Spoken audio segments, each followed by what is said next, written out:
Tahu 13. 13 jam ini Pak Ustaz. Siap ke? Siap.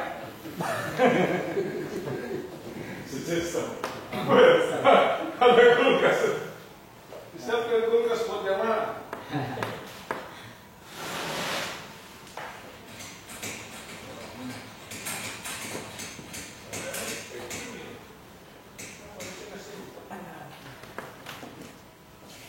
Sudah jauh gelap?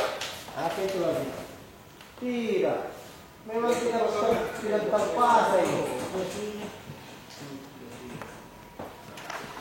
Tidak terpaksa ini. Itu ini juga kasih keluar tangan teknologi.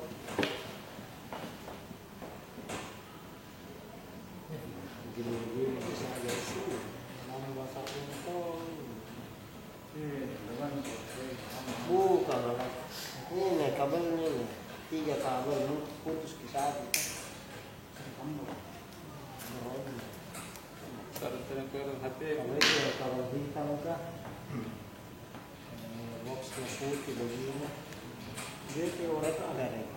Ada deh.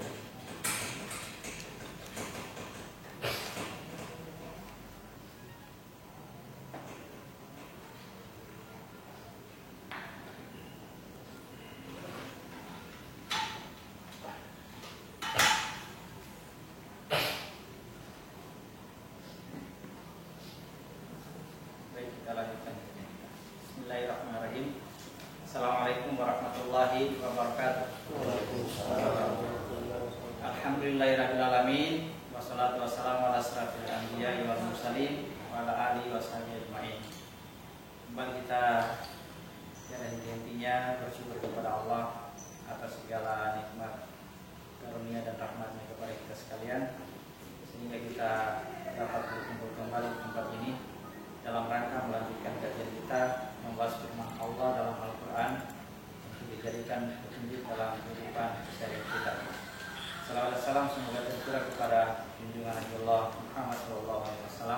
Mudah-mudahan ilmu yang beliau sampaikan sampai kepada kita dan insyaallah kita mendapatkan syafaatnya. Malam ini kajian kita lanjutkan tentang perjalanan Maryam ke sebelah timur. Yang perlu saya ingatkan bahwa kisah Zakaria, Yahya dan Isa ini pada intinya adalah bagaimana Allah menjelaskan caranya memberi rahmat kepada Zakaria. Ingat siapa itu Zakaria? Zakaria pada kajian kita dalam kondisi zalim dan bodoh. Bagaimana caranya Allah memberikan rahmat? Pertama Zakaria mandul supaya bisa diberi anak, namanya Yahya. Kemudian selanjutnya peran Yahya diperankan oleh Maryam. Ya.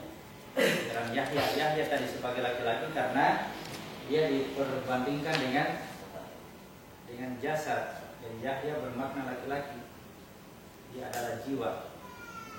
Nah, pada cerita Maryam jiwa bermakna perempuan karena di atasnya mencerita yang mau dicerita adalah Isa yang bermakna laki-laki. Bisa dipahami ini? Ya, bisa dipahami.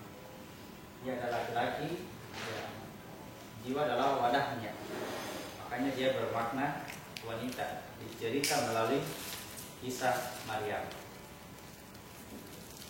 Jadi ketika Maryam mengandung Isa, dia mengatakan bahwa tidak ada seorang laki-laki pun yang menyentuhnya. Bagaimana mungkin saya bisa mengandung seorang bayi sementara tidak pernah ada laki-laki yang menyentuhku. Perhatikan, kita baca ulang surat 19 ayat 20. 19 ayat 20.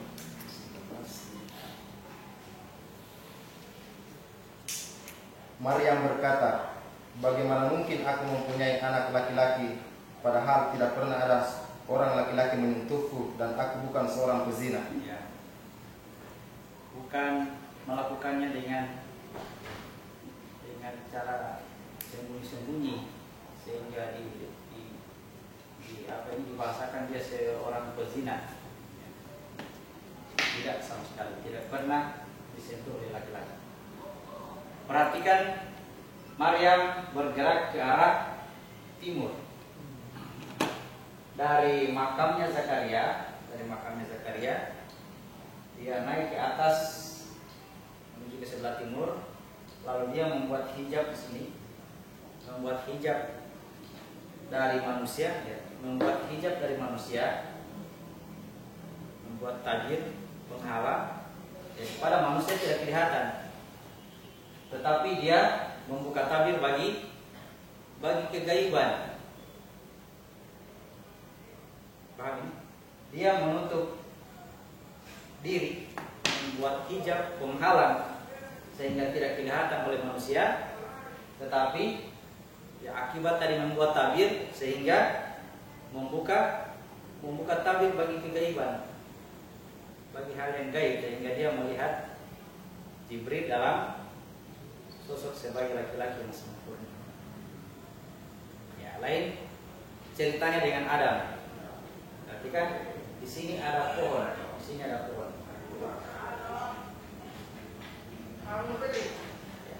Adam dilarang mendekati pohon. Selama dia tidak mendekati pohon, dia berhubungan dengan kegaiban. Ketika dia mendekati pohon itu, maka alam kegaiban menjadi tertutup, alam manusia menjadi nyata. Itu Adam. Adam adalah aku dalam kondisi manusia pertama. Karena mendekati pohon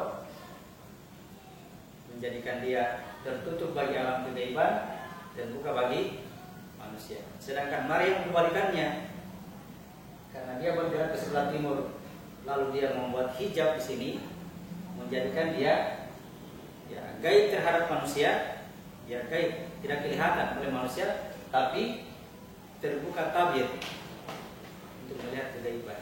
Bisa dipahami? Akibat apa ini? Akibat menelan menjadikan alam nyata menjadi tidak nampak, tetapi yang di atas adalah menjadi nyata dengan cara menelan. Makanya tidak pakai nafas di atas, tidak pakai nafas. Baik. Wilayahnya adalah, kalau di sini adalah jiwa, alam jiwa. Sedangkan bagian atas ini, di atas ini sampai ke wilayah ini alam ruh, alamnya ruh. Ketika aku diciptakan, ketika aku keluar dari diri yang satu, aku sendirian. Aku tidak dapat dikatakan sesuatu. Sehingga pada saat itu aku berinteraksi langsung dengan Tuhan. Terjadilah peristiwa Alastu birabbikum, apakah aku ini Tuhanmu? Lalu mereka mengatakan kita semua ini. Memang dibahasakan kita semua, tapi kejadiannya pada waktu itu aku sendirian, tidak ada yang lain. Hanya aku yang ada, yang lain belum ada. Bala syahidna, betul, saya lihat, saya saksikan. Ketika mengatakan bala syahidna, seketika aku dihijab oleh cahaya. Inilah yang dikiaskan dengan Maryam. Cahaya dikiaskan dengan Maryam. Sedangkan aku adalah Isa. Jadi kehadiran aku ke dalam cahaya ini tidak ada campur tangan, laki-laki. Tiba-tiba aku ada dalam cahaya. Situlah Maryam mengatakan tidak pernah ada laki-laki yang menyentuhku. Kenapa mudah bagi Allah? Karena itu peristiwa yang dulu. Jadi kalau dirubah lagi, tidak perlu ada laki-laki. Aku bisa dihijab oleh cahaya, melepaskan hijab dari kaca atau air. Lepas hijab dari kaca masuk kepada hijab cahaya. Ya, Kira-kira 1 jam lagi. Mau balik lagi. Jadi itulah bahasanya bahwa Maryam itu tidak disentuh oleh laki-laki karena peristiwa dari atas, lalu aku dihijab oleh cahaya. Ketika aku dihijab cahaya dibahasakan aku dikandung oleh Maryam. Setelah aku dikandung oleh Maryam di alam ruh di sini, ya, lalu Maryam ini ditugaskan untuk membawanya kepada manusia. Ingat, ini lagi wilayah manusia, wilayah manusia. Wilayah manusia, di atas itu wilayah kegaiban. Wilayah nyata, di atas wilayah gaib. Dalam alam ruh diceritakan bahwa Maryam sudah mengandung Isa. Ketika mau mengatakan itu bahwa Maryam tidak pernah disentuh oleh laki-laki, maka Jibril mengatakan ini sudah ketetapan dari Allah. Untuk apa? Ya, sebagai rahmat sebagai rahmat.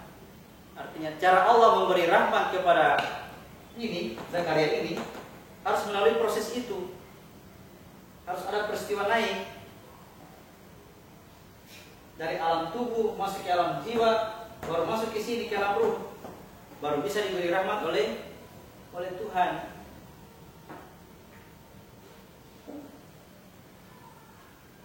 Jadi kita diajarkan tekniknya masuk ke situ. Ya, jadi kalau kita berdoa, ya Allah berikanlah kami rahmat. Ya, doa itu harus dikerja, dilakukan, bukan hanya diucapkan, bukan hanya diminta. Mengharapkan rahmat, ya naik ke tempatnya rahmat. Di sini alamnya apa? Di sini kampung maksiat. Ya, masih ingat? Di sini kampung maksiat, di atas itu kampungnya. Ya, perpindahan dari kampung maksiat kepada kampung rahmat itu adalah tobat yang sebenarnya, tobatan nasuha. Pindah, jangan tinggal di situ. Istighfar terus itu bukan istighfar, pindah. Dan itu terjadi nanti setelah melakukan bunuh diri. Kalau sudah membunuh 99 jiwa, masih ada satu lagi yang dibunuh. Masih ingat? Siapa yang dibunuh? Aku, dirinya. Itulah dipraktekkan melalui tekniknya Musa atau ilmunya syariat. Kita baca surat 2 ayat 54 tambahan, terlanjur dibuka. Kita bahas lagi di pasir Musa. Surat 2 ayat 54. Dan ingatlah ketika Musa berkata kepada kaumnya, wahai kaumku, kamu benar-benar telah menzalimi dirimu sendiri dengan menjadikan patung anak sapi sebagai sesembahan. Ya. Karena itu bertobatlah kepada penciptamu dan bunuhlah dirimu. Perhatikan, bertobatlah kepada penciptamu dan bunuh dirimu. Karena kalau tidak bunuh diri tidak akan terjadi pertobatan.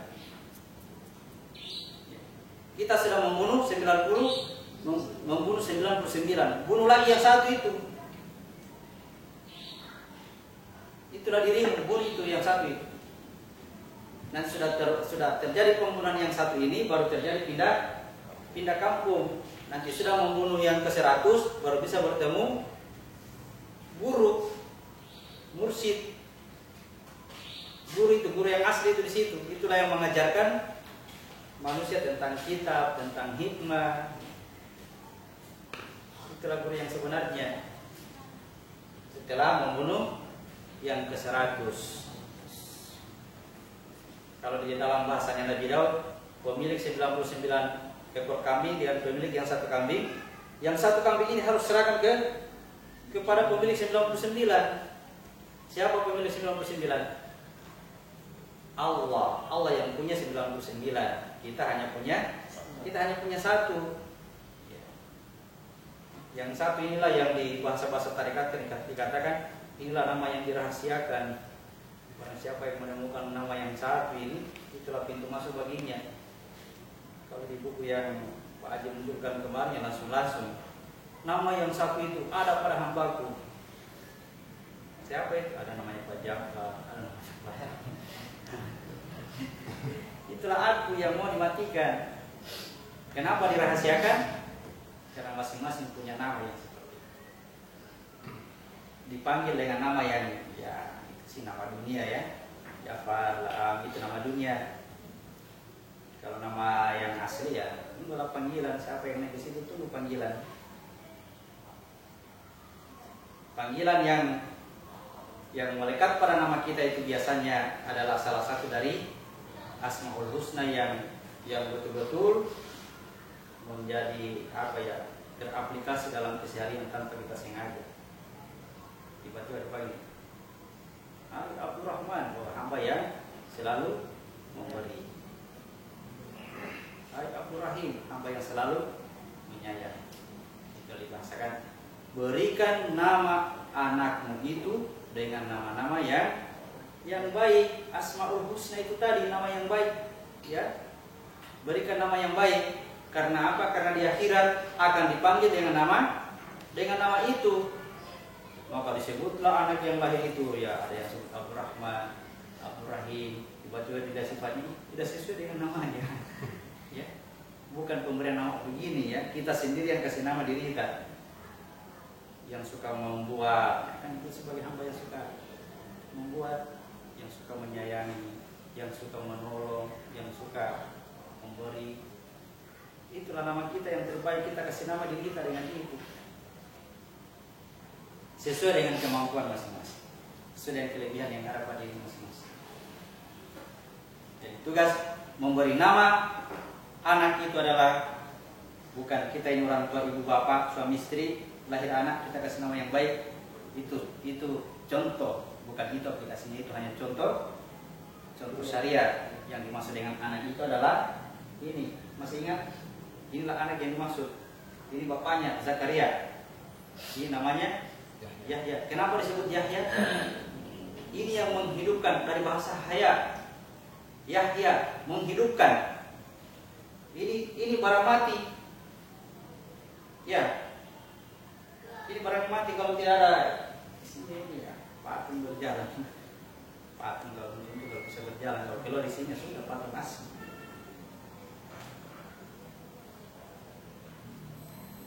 Itulah yang menjadikan kita hidup. Nama-nama dari Asmaul Husna yang 99 itu mana yang menonjol, mana yang selalu menjadikan diri kita itu untuk bergerak melakukan.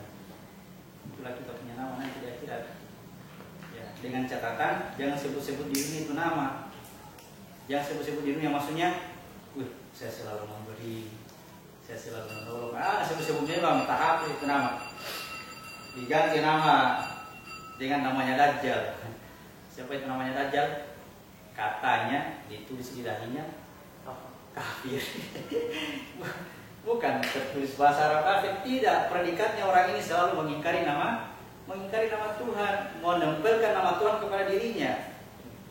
Itulah si kafir itu yang akan datang pada saat sebelum ini pisah antara jiwa dengan raga. Akan datang, itu sudah rumus. Semua orang pasti melihat. Semua orang pasti akan menghadapi tanda hari kiamat, tanda kematian. Kalau itu sudah datang, dia bisa lagi ditunda ini. Dia akan berjalan berproses terus, tidak bisa lagi mundur, tidak bisa dimundurkan.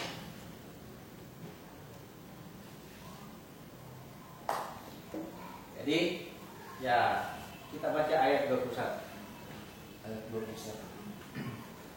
Jibril berkata, demikianlah Tuhanmu berfirman, hal itu mudah bagiku, dan agar kami menjadikan suatu tanda kebesaran Allah bagi manusia dan sebagai rahmat dari kami, dan hal itu adalah suatu urusan yang sudah diputuskan. Sebuah ketetapan bahwa ini adalah tanda atau lambang atau simbol atau kode. Ini kode, ya. Ini kode-kode ini.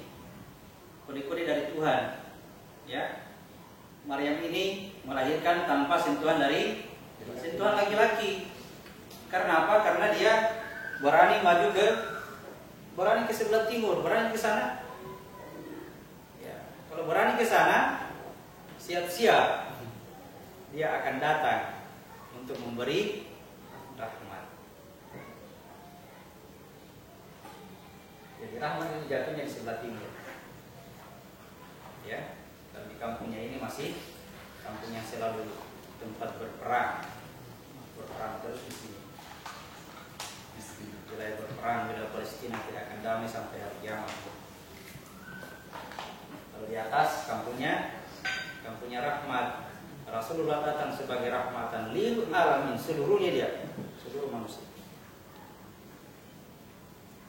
Menjadikan pengikut-pengikutnya menyayangi seluruh manusia. Mau bodoh, mau zalim, mau nakal, mau wanita pezina, mau pencuri, mau pembunuh, tetap dalam kasih sayangnya Rasulullah. Tidak pilih-pilih dia, nanti yang berkata Islam baru disayang. Gitu. Seluruh manusia rahmatan lil alamin. Kita pengikutnya Muhammad.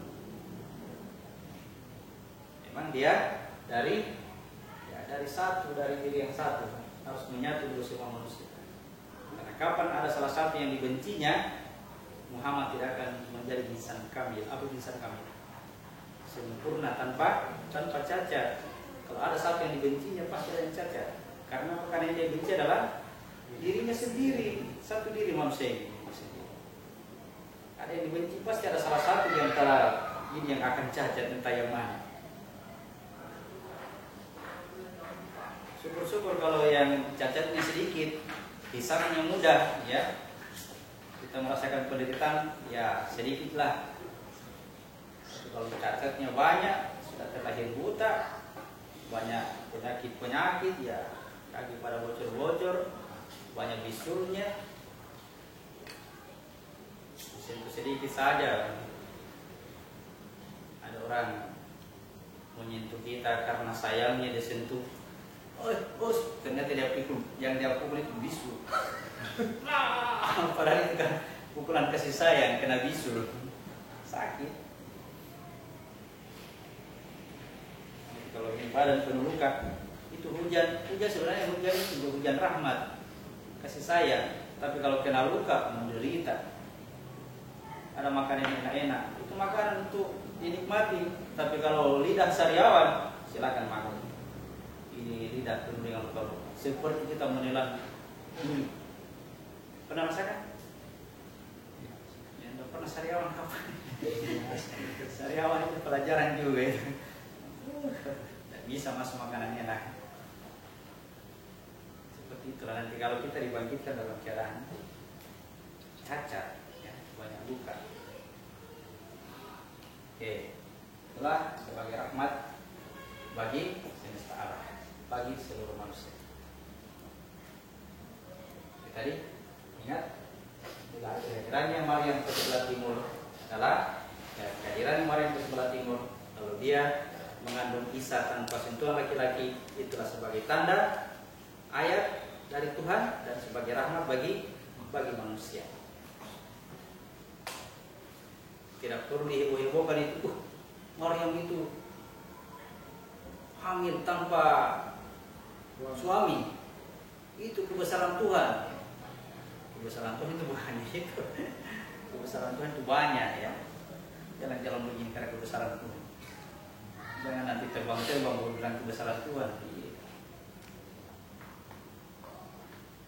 Bukan hal-hal yang menghebohkan itu kebesaran Tuhan.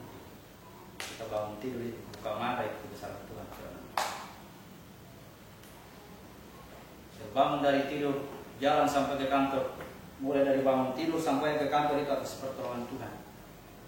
Tapi kalau tidak mengerti pertolongan Tuhan, ya, nanti kecelakaan di motor, ditabrak sama mobil, tidak apa-apa. Tidak apa-apa, itu pertolongan Tuhan. Terlambat ya. Dari awal itu sudah ada pertolongan Tuhan. Nah, kita tidak tahu nanti ada yang heboh-heboh baru ada pertolongan. Begitu juga Maryam menghamilkan Isa, bukan hal yang luar biasa gitu ya. Kita juga begitu dulunya. Tanpa sentuhan laki-laki, aku dihijab oleh cahaya. Itulah Maryam tanpa pengaruh dari diri yang satu. Keluar aku, lalu aku dihijab oleh cahaya. Nanti aku sudah dihijab oleh cahaya, ya, baru diri yang satu dan pasangannya menciptakan semua yang. Jadi aku ini lepas dari proses ini, proses diri yang satu dan pasangannya ini mencipta semua yang berpasang-pasangan. Terlepas dia. Ya, dipahami? Dari diri yang satu aku ciptakan pasangannya. Lalu dari keduanya aku perkembangbiakan laki-laki dan perempuan yang banyak. Bukan jalurnya ini jalurnya makhluk. Kalau dibahasakan ini ruh, sini ruh, di sini ilmu. Sesungguhnya ilmu Allah meliputi segala sesuatu. Segala sesuatu itu ciptaan. Antara ilmu dengan dua-duanya cahaya. Ilmu adalah cahaya, ruh adalah cahaya. Dari ruh dirubah menjadi nur, cahaya. Jalur inilah yang menjadikan manusia beriman. Jalur ini yang menjadikan manusia beriman. Lalu ilmu itu disimpan dalam sebuah kitab. Ya, di dalamnya ada hikmah. Hikmah dari mana? Dari ruh, dari Isa.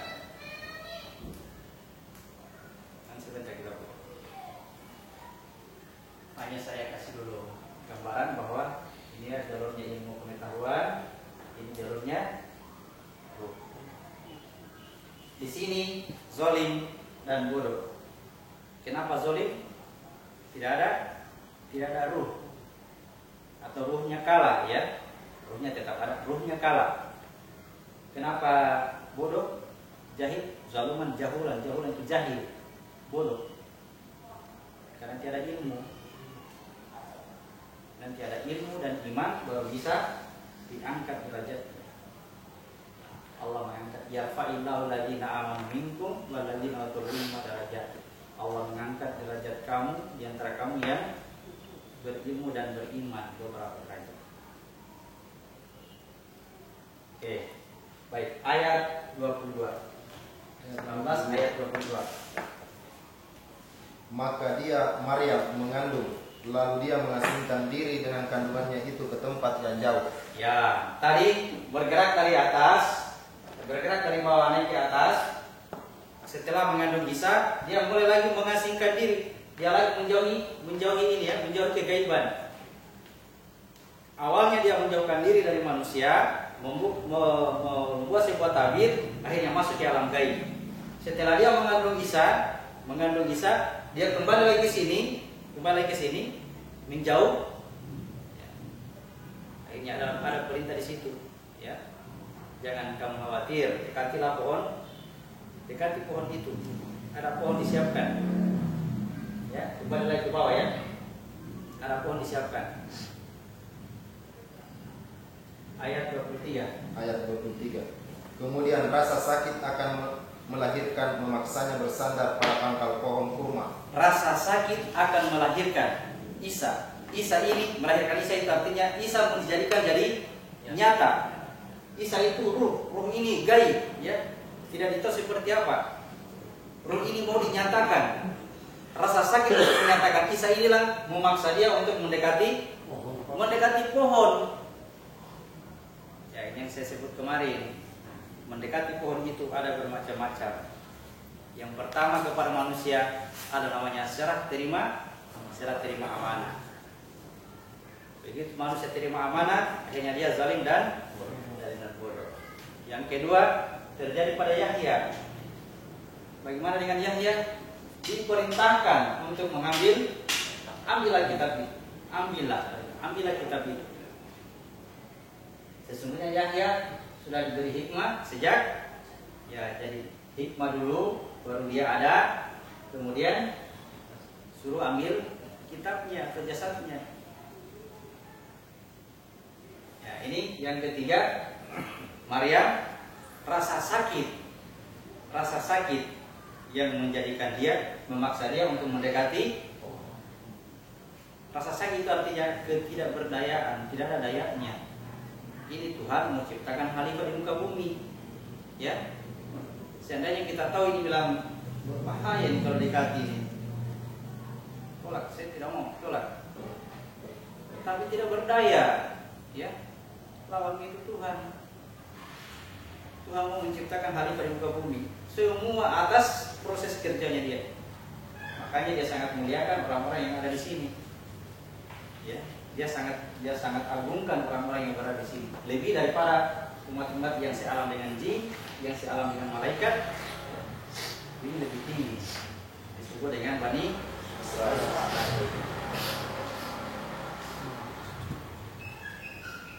Jadi rasa sakit menjadikan dia, memaksa dia untuk mendekati pohon.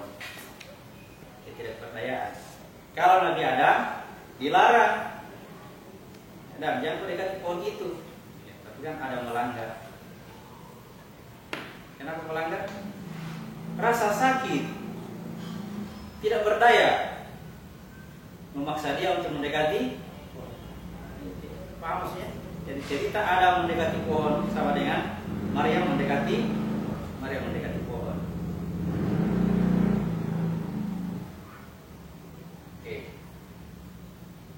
Kemudian dia mendekati pohon. Jadi dari alam kegaiban mendapatkan Isa, mengandung Isa, lalu dia kembali ke sini mendekati pohon. Ayat 24. Masih ada tadi tadi Sejarah tadi. Wahai betapa baiknya aku mati sebelum ini, dan aku menjadi seorang yang tidak diperhatikan dan dilupakan. Seandainya kita tidak terima amanah, tidak akan terlahir seperti ini. Kalau tidak terlahir seperti ini, tidak akan terkenang-kenang ada namanya langit, tidak pernah ada namanya langit. Hilang itu kecuali sudah pernah ada ya. Ini tentu tidak pernah. Seandainya aku mati pada saat ini, ya, kalau sudah terima amanah terlahir. Kalau tolak amanah itu kembali ke surga, nikmati surga. Di sana kita dikiaskan sebagai pelayan-pelayan surga. Tidak bisa menikmati surga. Kenapa tidak bisa menikmati surga? Karena tidak pernah merasakan kesengsaraan di bawahnya surga. Ya. Orang kaya yang punya mobil 100, ada 100 mobilnya. Begitu mobilnya tiba-tiba jadi 1, pasti menderita. Ya. Tapi orang yang terlahir dari awal sudah 100 mobilnya, sampainya tua mobilnya 100, tidak pernah dirasakan betapa enaknya punya mobil 100. Saling. Tapi kalau terlahir dalam keadaan tidak punya mobil, tidak punya kendaraan, mulai besar diberikan sepeda, gembira. Berikan motor, gembira. Berikan alat lain 3 roda itu apa? Benter. Bertingkat akhirnya dinikmati terus. Tapi kalau lahir dari kekayaan yang tinggi, ini rata-rata ini orang bunuh diri karena tidak bisa merasakan nikmatnya. Apapun ini hidup, apapun yang dia butuhkan selalu ada. Apa ini hidup ini ya itu. Begitulah. Kalau kita kembali ke surga dalam keadaan tidak pernah merasakan penderitaan selama di dunia ini, tidak akan merasakan nikmatnya surga. Nah, ayat 24. Maka dia Jibril berseru kepadanya dari tempat yang rendah, janganlah engkau bersedih hati. Sesungguhnya Tuhanmu telah menjadikan anak sungai di bawahmu. Ya, perhatikan kata-kata anak sungai. Anak sungai. Dari atas, perhatikan aja Jibril yang kita lihat. Jibril ketika dia mengantar Isa, membawa Isa, dia berasal dari atas. Dari atas membawa Isa, lalu Isa ini dikandung oleh Maryam. Setelah Isa dikandung oleh Maryam, Jibril ada di bawah. Kenapa ada di bawah? Ketika dia berada di atas, dia sebagai pintu masuk, pengantar untuk masuk. Ya, Jibril pengantar masuk. Kalau dia di bawah, pengantar keluar dan masuk diantar oleh Jibril. Pada waktu ditiupkan roh masuk ke dalam tubuh, siapa yang antar? Jibril. Ketika dia keluar dari tubuh, siapa yang bawa? Ya, makanya kenali pengantar, karena dia yang akan menjadi penjemput. Itu yang selalu ditunggu orang-orang yang tahu ini, orang-orang tua kita yang kenal itu. Pak belum tidak ada. Siapa yang datang? Keluarganya. keluarganya kapan tunggu, keluarga yang spesial, ya, bukan keluarga kadang-kadang tiba anaknya meninggal, oh anaknya dia tunggu. Keluarga yang spesial, ya, yang mengantar dan yang menjemput. Kalau orang tua kita dahulu ilmunya sederhana, pergi bercermin, sering bercermin, karena itulah pengantar, itu juga penjemput. Persoalannya orang tua kalau bercermin dan tidak lihat orang tua, yang datang ini bukan orang tua, selalu pemuda yang gagah. Ya. Makanya selalu bilang bahasa, perhatikan anakmu. Karena orang yang mengenali Muhammad, orang yang kenal kepada Muhammad atau kepada Isa, mereka itu sama dengan mengenal anaknya sendiri. Surat 2 ayat 146. Surat 2 ayat 146. Orang-orang yang telah diberi kitab Taurat dan Injil mengenal Muhammad seperti mereka mengenal anak-anak mereka sendiri. Sesungguhnya sebagian mereka pasti menyembunyikan kebenaran, padahal mereka mengetahuinya. Ya. Orang-orang yang diberi kitab disebut dengan ahli kitab, ya. Dalam kurung Taurat dan Injil, itu yang persoalan masalah lagi, menjadikan pikiran kita lari ke tempat lain. Ya. Siapa orang-orang yang diberi kitab? Nah ini kita sendiri. Yang mana kitab tak? Inilah kitab kita sendiri. Inilah kitab itu. Semua disuruh baca kitabmu, jangan baca kitabnya orang. Jangan baca kitabnya Yusuf misalnya, kitabnya Bukhari Jelani. Nanti kita ditipu lagi, akan datang Muhammad bersorban, ya wangi, baca kitabnya orang itu kan. Mengenal Muhammad seperti mengenal anak sendiri.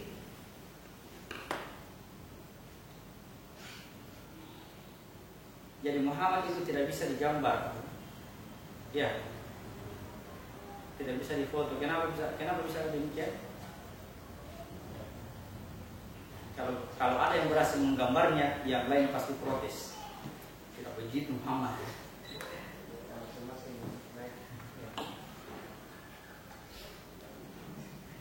Jadi seakan kesannya ini Muhammad ini menguasai seluruh wajah yang ada. Kok bisa ya? Kira-kira bisa. Surat 3 ayat 61. Tambahan. Tadi surat berapa itu tadi? Surat 2 ayat 146, ya. Tambahan ini. Surat 3 ayat 61. Ini ayat yang jarang sampai. Wah, itu sana. Siapa yang membantahmu dalam hal ini setelah engkau memperoleh ilmu? Katakanlah Muhammad, marilah kita panggil anak-anak kami dan anak-anak kamu, terus istri-istri kami dan istri-istri kamu, ya, terus kami sendiri dan kamu juga. Kemudian marilah kita bermubahalah. Bersumpah. Kalau kita istilahnya sumpah pocong, ya.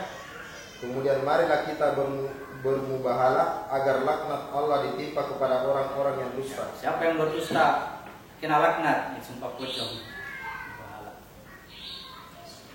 Ada apa ini? Kalau kamu masih ragu-ragu tentang itu, panggil anakmu, panggil istrimu, dan kita juga datang di situ. Ada apa? Nama anakku Adi, nama anakku. Nama anak itu Adi. Ketika Adi saya bawa pulang ke kampung, begitu lihat mirip bapaknya, ya, mirip bapaknya. Tapi kalau di rumah datang keluarganya ibu, mirip ibunya, ya, mirip ibunya. Jadi satu wajah mewakili dua. Ya, kalau Muhammad mewakili seluruh wajah. Bisa? Hanya tidak boleh datang ke sana berdua-duaan, pasti tidak jumpa. Siapa dulu ya? Disitulah Tuhan selalu pakai kata kami. Ketika Allah berkata kami, ini tidak bisa dijumpai ini ya. Tidak bisa dijumpa kalau dia kata kami. Karena kami tidak berbicara kepada banyak orang. Ya, Pak Jafar akan datang kepada kalau saya, ya, Pak Syafir akan datang kepada Masuk akan datang kepada Pak Jafar, Pak Syari dan Masuk akan datang kepada kami. Datang kepada kami. Tidak boleh datang kepada aku, datang kepada kami. Dan itu tidak akan terjadi. Satu kali datang banyak, tidak bisa. Tidak bisa kelihatan. Harus datang sendiri-sendiri.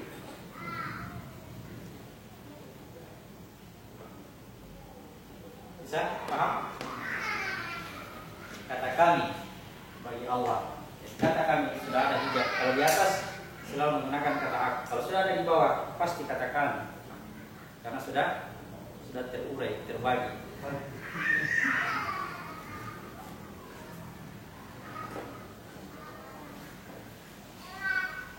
Jadi tidak perlu ada keraguan. Barang siapa yang mengenal Muhammad seperti mengenal anaknya, masih ragu kan? Jadi kalau ada orang cerita, saya bermimpi berjumpa dengan Muhammad, kenapa kita bisa tahu? Dia kenal dia sendiri, perkenalkan dirinya, saya Muhammad. Ustazku bilang kalau dia sudah bilang Muhammad pasti dia itu, karena tidak ada yang serupa dengannya. Iya. Tapi kalau dia mengaku, bagaimana? Tidak ada yang serupa dengannya. Berarti lihat rupanya, jangan lihat pengakuannya. Ya. Kalau pengakuannya, jangankan mengaku Muhammad, mengaku Tuhan juga bisa. Iblis, aku adalah Tuhan, aku adalah Muhammad. Lihat rupanya, karena Muhammad itu tidak ada yang serupa dengan dia. Ya, tidak ada yang serupa dengan dia. Wajahnya Muhammad tidak ada yang serupa dengan orang lain. Ya. Tidak percaya keliling seluruh dunia, cari fotonya manusia dari manusia pertama sampai manusia terakhir. Lihat, ada yang sama nggak dengan wajahnya Muhammad? Ya, stoknya wajah bagi Tuhan masih banyak. Baru dilahirkan lagi. Lihat, siapa tahu ada yang mirip-mirip wajahnya mana-mana. Tidak ada. Biar kembar selalu ada bedanya sedikit. Sekilas kelihatan sama, kalau diteliti ada bedanya. Itu apa itu? Itu apa diciptakan seperti itu? Dari laki-laki dan perempuan.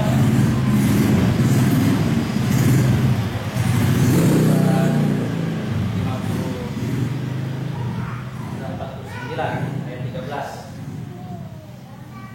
49 ayat surah 13. 49 ayat 13.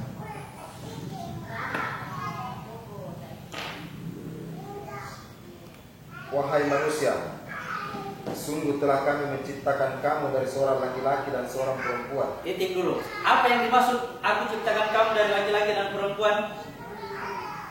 Jasadnya. Ya, ini ya. Diciptakan dari laki-laki dan perempuan. Terus kemudian kami jadikan kamu berbangsa-bangsa dan bersuku-suku. apa maksudnya berbangsa-bangsa bersuku-suku? Berbeda-beda ini, berbeda-beda. Bukan suku Bugis, suku Makassar, suku Muna, bangsa Indonesia, bangsa Belanda, bangsa Cina, bukan itu. Ya, dia seluruh yang kita punya. Gara-gara ibu dan papa ini, hasilnya tidak ada yang sama, biar bersaudara. Terus agar kamu saling mengenal. Lita'arafu itu agar kamu mengenal. Kalau saling mengenal bahasa Arabnya litata'arafu. Tata'arafu itu Bapak kenal saya kenal Bapak, ta'aruf namanya. Kalau saya kenal Bapak itu namanya ta'aruf, ta'arafu. Supaya kamu mengenal. Kamu mengenal siapa? Siapa yang mau dikenal? Kenali Muhammad. Kamu kenali Muhammad. Ya, lita'arafu. Supaya kamu mengenal. Kalau supaya kamu saling mengenal di mana titik benarnya, ya untung berbeda-beda wajah ini. Kalau sama, yang mana tadi wajah, yang mana tadi posisi. Itu bedanya kita dengan ikan dure. Ikan dure itu satu keranjang, yang mana tadi sama semua kepalanya.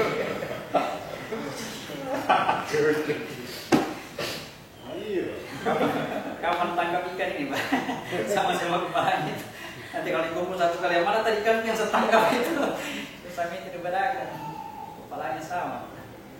Langsung ditata saja. Kita diciptakan bersuku-suku berbangsa-bangsa, ini keadaannya supaya saling bukan hanya kenal mengenal dalam saya kenal, tidak, saling berinteraksi sosial juga. Interaksinya apa? Karena apa yang kita bawa ini dengan kitab kayak begini sudah ada hobinya masing-masing, sudah ada keahliannya, sudah ada bidang profesinya, sudah ada. Ya.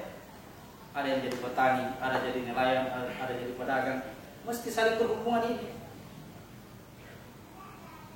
Coba kalau tukang emas ini, orang-orang kaya semua tapi tukang emas, tidak ada yang jadi petani, makan itu emas semua. Kalau jadi yang tanam padi, harus berbagi. Dan diantara siapa yang paling bertakwa? Yang paling apa itu? Lanjut. Sungguh yang paling mulia di antara kamu di sisi Allah ialah orang yang paling bertakwa. Yang paling bertakwa itulah yang paling mulia. Bukan yang paling banyak hobinya, bukan yang paling banyak hartanya, bukan yang paling banyak keahliannya, bukan. Yang paling bertakwa. Apa itu bertakwa? Ada iman, ada ilmu, lakukan, aplikasikan. Jadi takwa bertingkat-tingkat. Ada ilmu dengan iman, sedikit ilmu, sedikit iman, tapi dikerja itu lebih baik daripada banyak ilmu tidak ada yang dikerja. Ya, yang saya singgung kemarin ceritanya Nabi Yusuf, simpan-simpan makanan di kepalanya, simpan roti ya, simpan roti di sini. Kalau yang satu peras anggur, kenapa peras anggur?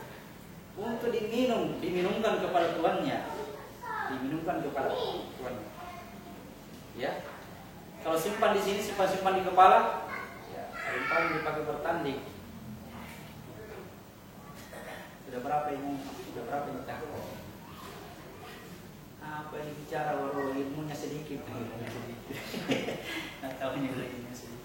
Apa peran ilmunya sedikit? Siapa yang paling banyak hafalannya? Gitu. Ya, aku sudah cerita dia. Cuma kita ya apa istilahnya? Kalau dibilang dibodoh-bodohi, kecuali kita bukan orang bodoh. Ya, ada orang bodoh yang bodoh-bodoh. Bodoh memang. Jalinan bodoh di sini. Kita memang jalinan bodoh sehingga diperlakukan kayak begitu. Dan yang melakukannya pun tidak tahu bahwa dia sedang saatnya kita istilah Pak Jokowi reformasi ya, iklan ini ya, iklan reformasi total ya, reformasi mental, reformasi termasuk kalau tidak dirubah pemikiran kita ketinggalan terus ya, ketinggalan terus dalam jajahan apa kira-kira yang orang sebut jajahan negara lain, sebenarnya tidak, bukan jajahan negara lain ya, karena kebodohan kita sendiri. Ya, revolusi mental. Mana tadi? Oke, ini ingat ya, ingat supaya tidak ragu tentang pertemuan dengan perjumpaan. Ibrahim melihat bintang. Ya, Ibrahim melihat bintang. Ini dia lihat ya. Ibrahim melihat bulan. Ibrahim melihat matahari. Jadi tadi malam saya mimpi lihat bintang. Apa itu? Ya bintang. Nah, bintang bukan itu bintang ya. Tapi ada orang cerita. Berapa sekali saya lihat kecil. Oh itu bintang itu. Bintang. Paham maksud saya ini? Ini bukan bintang yang kita lihat di sini, tidak. bintang yang dekat pada diri kita. Jiwa dikiaskan dengan bintang, bulan dikiaskan apa ini? Ruh dikiaskan dengan bulan, rahasia dikiaskan dengan matahari. Pada saat hari kiamat nanti bintang-bintang berjatuhan. Maksudnya lemah semua ini, tidak berdaya ini. Yang tadinya bisa menggerakkan tangan tidak bisa lagi. Itu namanya bintang-bintang berjatuhan. Matahari dan bulan dikumpulkan. Ya, kumpulkan jadi satu. Ketemu matahari, ketemu bulan. Kalau ini datang Dajjal, kalau itu adalah